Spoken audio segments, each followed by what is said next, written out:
Espero se encuentren bien, que se sigan cuidando y que la paz de Dios esté con nosotros. El día de hoy hablaremos de un tema muy importante, un tema que forma parte de la vida cristiana, que forma parte de la caridad. Esto es el servicio. En una de las ocasiones, unos de los discípulos vinieron a Jesús y le preguntaron quién podría ser el primero entre todos ellos. Él les respondió: el de ustedes que quiera ser grande, que se haga servidor de ustedes. Y si alguno de ustedes quiere ser el primero entre los demás, que se haga el esclavo de todos.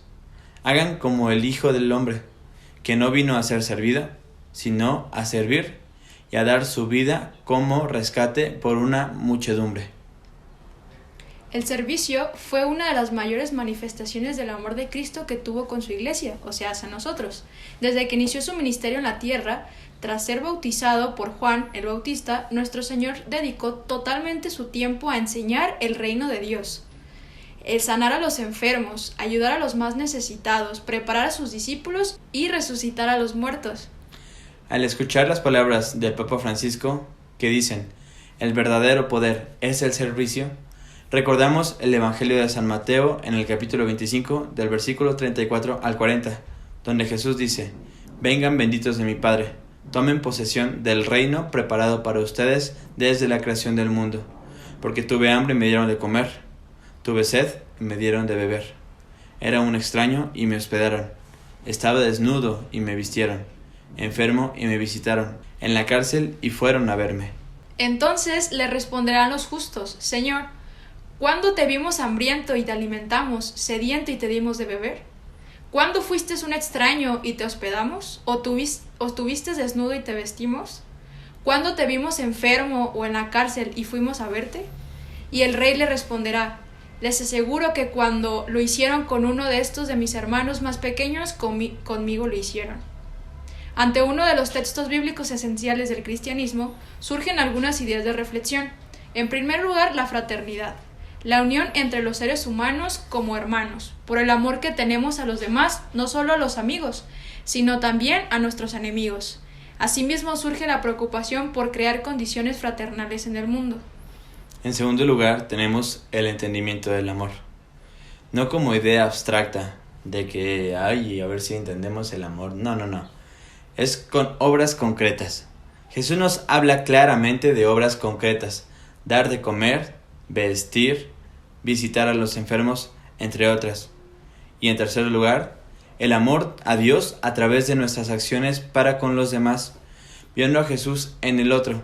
Si amo a Dios, no puedo dejar de amar a mis hermanos.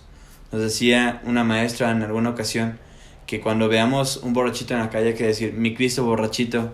Que si vemos a personas en situación de calle, personas que pues probablemente están teniendo dificultades, pues ahí está Cristo, allí está Él. Jesús se identifica con las personas en desventaja, los más necesitados, los que no tienen las mismas oportunidades que nosotros. Lo tenemos el ejemplo en el Evangelio. Él se juntaba con los publicanos y pecadores, no con los que estaban sanos. De hecho, cuando nosotros vamos a misa es porque tenemos la necesidad de estar con Él, de reconciliarlos y también pues tenemos la necesidad de alimentar nuestra alma. Y Dios no busca seres perfectos, sino que también busca a los pecadores, ¿para qué? Para que se conviertan en algún momento. Pero por eso Cristo está con nosotros, si no pues no estuviera, ¿no? Al escoger a los miembros más abandonados de la comunidad, a los despreciados, a los que no tienen a dónde ir, o los que no son bien recibidos, en reconocer a Jesús en el otro. El servicio nos permite ser personas con conciencia de paz y cumplir con la voluntad de Dios. Retomando el Evangelio de San Mateo en el capítulo 10, versículo 42, y cualquiera que dé a uno de estos pequeñitos un vaso de agua fría solamente, por cuanto es discípulo, de cierto os digo que no dependerá su recompensa. De esta manera, en el servicio cumplimos con lo que Dios quiere y le demostramos nuestro amor al ver a su Hijo en el otro. De tal manera, el servicio es el poder, como lo indica el Papa Francisco, es el poder para transformar a través de la responsabilidad conjunta de servir a la persona y a la sociedad para la animación cristiana del orden temporal. El cristianismo no consiste solo en rezos y posturas piadosas. Esto, por su manera individual, tiene su valor y también es un medio válido para vivir la fe. Pero no es lo único ni lo más esencial. Al contrario, hay que celebrar actuando en el servicio, así como Jesús nos enseñó. Ver a Jesús en el otro. Y San Pablo también lo dice. ¿De qué nos sirve la fe sin obras? Pues está muerta. El verdadero amor de Dios se vive realmente en el prójimo. Jesús nos lo dice claramente. Lo que hiciste a mis hermanos más pequeños, a mí me lo haces. Y además con ejemplos prácticos. Jesús siempre predicó con palabra, pero nos ponía el ejemplo. Y a su iglesia permanece ante la caridad porque nos enseñó cómo hacerlo. No podemos decir, es que yo no sé cómo ni cómo hacerlo, ¿no? Sino también los sucesores, el Papa Francisco recalca todo el tiempo cómo debemos ser piadosos. Y un ejemplo también de caridad totalmente es la Madre Teresa de Calcuta.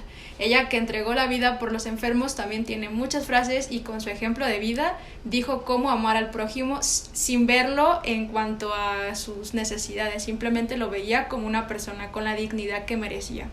El espíritu cristiano de servicio a los demás en la promoción de la justicia social es necesario promover siempre el bien, reconociendo a la persona a partir del principio de la filiación divina como ser creado por amor y a quien Dios ama por sí mismo, así como una cultura de encuentro y fraternidad universal basada en los valores fundamentales del cristianismo, apoyando a los débiles, a los necesitados y los que se encuentran en desventaja.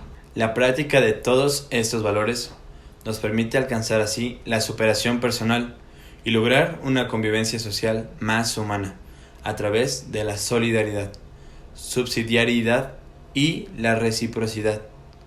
El servicio también se refiere a conocer y discernir éticamente las estructuras inhumanas que generan y mantienen la pobreza y la degradación humana.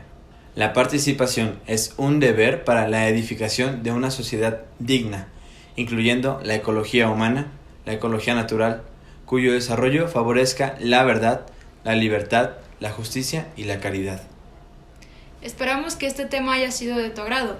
No olvidemos que tenemos que poner en práctica todo lo aprendido, pero qué mejor que compartirlo, y una vez que ya lo sabes, hay que poner en práctica esta parte de la caridad y salir afuera a buscar ser esa iglesia misionera que Cristo nos dejó. Que Jesús siempre sea nuestro maestro, camino, verdad y vida. Hasta luego. Gracias.